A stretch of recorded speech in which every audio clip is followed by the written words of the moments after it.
I never thought I'd hear her voice again. After a year of silence, after months of rebuilding myself from the ruin she left behind, my phone lit up with her name. My heart skipped, not out of longing, but warning. Every instinct screamed, "Don't answer." Yet curiosity, dangerous and magnetic, pulled me in. Her first words were soft, trembling, almost familiar. "Can we talk?" That single sentence carried more weight than a ton of bricks, heavier than the guilt, heavier than the betrayal. I said yes, even though every part of me wanted to slam the door. She started carefully, like a cat walking on broken glass, words dipped in sweetness, but I could feel the storm brewing beneath. Then it came. That question I had feared, that single line that made my blood freeze. "Do you still love me?" Silence. My lungs locked. The world shrank around me. One question, one whisper, could undo a year of strength, a year of moving on, a year of self-preservation. I wanted to scream. I wanted to hang up. I wanted to tell her the truth that cut sharper than any knife. Love alone cannot survive lies. Her voice trembled. I made a mistake, she whispered. I can't stop thinking about you. I need to know if you still feel the same. The audacity of it. The nerve.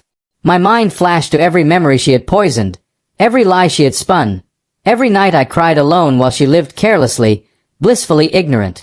And yet, beneath my anger, a flicker of pain, pain I had buried deep. The question wasn't just about love. It was about power. It was about control. She wanted me unsettled. She wanted me trembling. And for the first time in months, I did. Do you know what it feels like to wait for someone who doesn't deserve your patience? I asked, voice low, dangerous. My hand shook. Not with fear, but with rage. She was silent.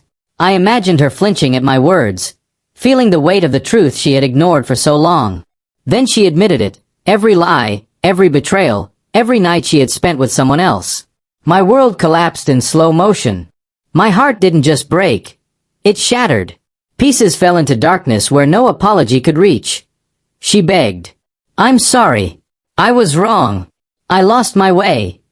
Her words were hollow echoes, trying desperately to bridge a canyon she had carved with selfish hands. But bridges cannot span betrayal built over nights of lies. My chest ached. My hands clenched the edge of the table. I had dreamed of this moment, a confrontation, but nothing could have prepared me for the raw devastation in her voice. And still, amidst all the heartbreak, there was a twisted, dark pull. Part of me wanted to forgive. Part of me wanted to scream. But the strongest part? It wanted justice. I loved you once, I said finally, each word trembling yet sharp, slicing through the air. But love isn't enough to fix what you destroyed. Love isn't enough when trust dies. Love isn't enough when lies rule a heart. Her sobs echoed through the phone, jagged and desperate. And then came the silence.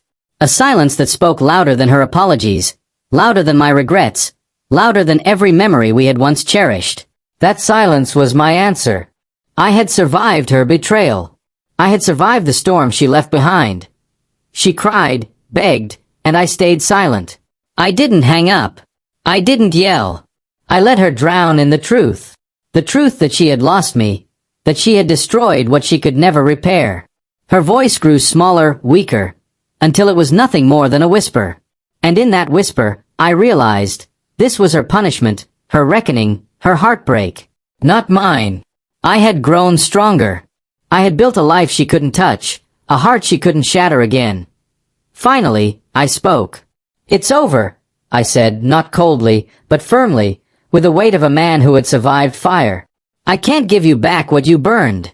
I can't fix what you broke. I can't love someone who betrayed me completely. And with that, I hung up. My phone went silent. My chest was heavy, but steady.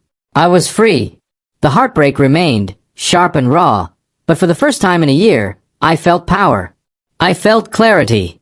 And I knew, deep down, that walking away had been the bravest, most necessary act of love I could ever give.